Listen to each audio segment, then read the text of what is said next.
اور یہ راولپنڈی سے خبر ہم آپ تک پہنچا رہے ہیں. خصوصی عدالت راولپنڈی کے جج ابوالحسن ذوالقرنین کمرہ عدالت میں پہنچ گئے ہیں اور ساتھ ہی سربراہ P T I Shah Mahmood Qureshi کے وکلا اہل خانہ بھی کمرہ عدالت میں موجود ہیں. بابر ملک مزید تفصیلات دیں گے, بتائیے گا جی.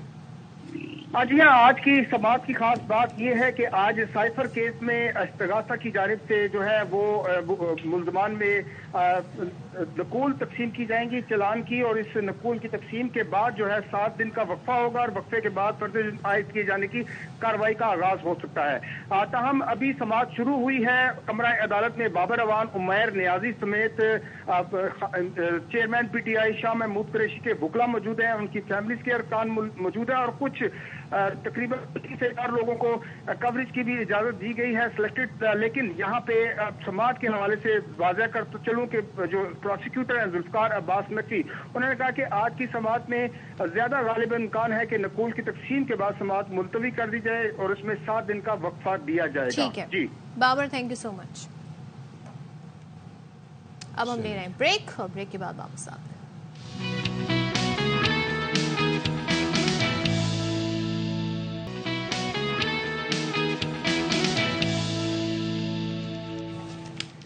Welcome back once again. اور اب ہم بات کریں گے ایک ایسے ٹاپک کے حوالے سے جس کے حوالے سے پاکستان میں ہم سمجھتے ہیں لوگوں کا عام تاثر یہ ہے کہ اتنی یہاں پر کامیابی سے اس کا علاج نہیں ہوتا ہے, لیکن ایک بچہ جو خون کے کینسر میں مبتلا تھا اس کا کامیاب بون میرو ٹرانسپلانٹ ہوا, اب وہ صحت یاب ہو کر گھر جا چکا ہے. اور یہ کارنامہ کہیں اور انجام نہیں ہوا طے پایا بلکہ پاکستان کے اندر یہ آپریشن ہوا ہے. اور یہ معصوم ابراہیم جس کی عمر صرف 6 سال تھی جب اس کو کینسر کی تشخیص ہوئی اور پھر اس کا بون میرو ٹرانسپلانٹ ڈاکٹر سعید ناصر عباس جو کہ اسپتال کے ہیڈ ہے, چلڈرن اسپتال کے ہیڈ ہیں, وہ یہ بتاتے ہیں کہ اس کے سوا کوئی چارہ نہیں تھا. اور this is a very difficult situation for the patient. تو 1.5 ماہ کے دوران اس کا بون میرو مکمل ہوا اور اب یہ باقاعدہ اب واپس گھر لوٹ چکا ہے. تو اس پر بات کر لیتے ہیں جی.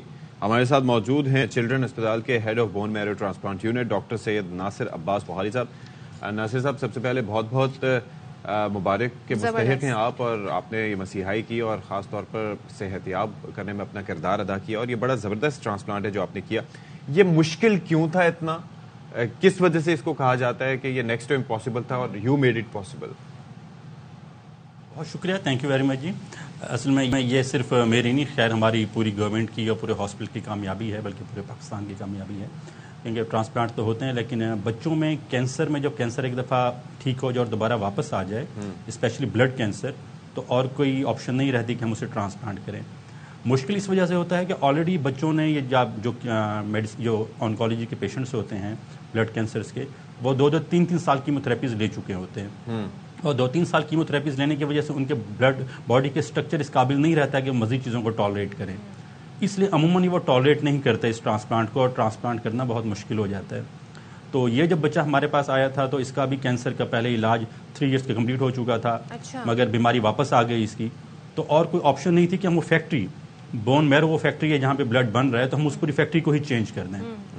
عموماً جو کینسر سے ہوتے ہیں سالڈ کینسر, اس میں اپنی ہی بون میرو یوز کی جاتی ہے, لیکن بلڈ کینسر وہ بیماری ہے کیونکہ بون میرو میں ہی پرابلم ہے, جہاں پہ بلڈ بن رہا ہے تو ہمیں کسی اور کی بون میرو پہ ٹرانسپلانٹ کرنی پڑتی ہے. اور میں نے جس طرح بتایا کہ پہلے 3 سال وہ بچہ کیموتھراپیز لے چکا ہوتا ہے, تو اس کی باڈی, اس کی کڈنیز, لیور وغیرہ اس کنڈیشن میں نہیں ہوتا کہ بہت زیادہ ٹالریٹ کریں, اس لیے ٹرانسپلانٹ بہت مشکل ہو جاتا ہے. لیکن اللہ کا شکر ہے کہ ہم نے چانس لیا, فیملی نے چانس لیا, اور اللہ کا شکر ہے بچہ بالکل نارمل ہے اس ٹائم اور گھر جا چکا ہے. آئی ہرڈ کہ ان کی بہن نے ان کو بون میرو عطیہ کیا, ایسے ہی ہے؟ جی, ان کی بہن تھی, ان کی بڑی بہن ہے, جن کی میچنگ ہم لوگوں نے کرائی. جب میچ ہوا تو ہم لوگوں نے ان سے لیا ہے, بون میرو لیا ہے, اور اس کی پوری بون میرو پہلے ہم ختم کر دی, 0 پہ لے گئے. اس کی کیموز دے کے, میڈیسنز دے کے اور ریڈیشن, ہم نے اس کی بون میرو بالکل بچے کی ختم کر دی کہ 0 پہ بالکل ناک آؤٹ کر دی. ابھی اس آپریشن کو تقریباً اب کوئی 2 ماہ کے قریب ہو گئے ہیں, کیونکہ جب تک بچہ بالکل شفا یاب ہو کے ڈسچارج نہیں ہو گیا اس وقت تک ہم اسے کامیابی نہیں کہتے. تو تقریباً 1.5 مہینے کا پروسیس ہوتا ہے.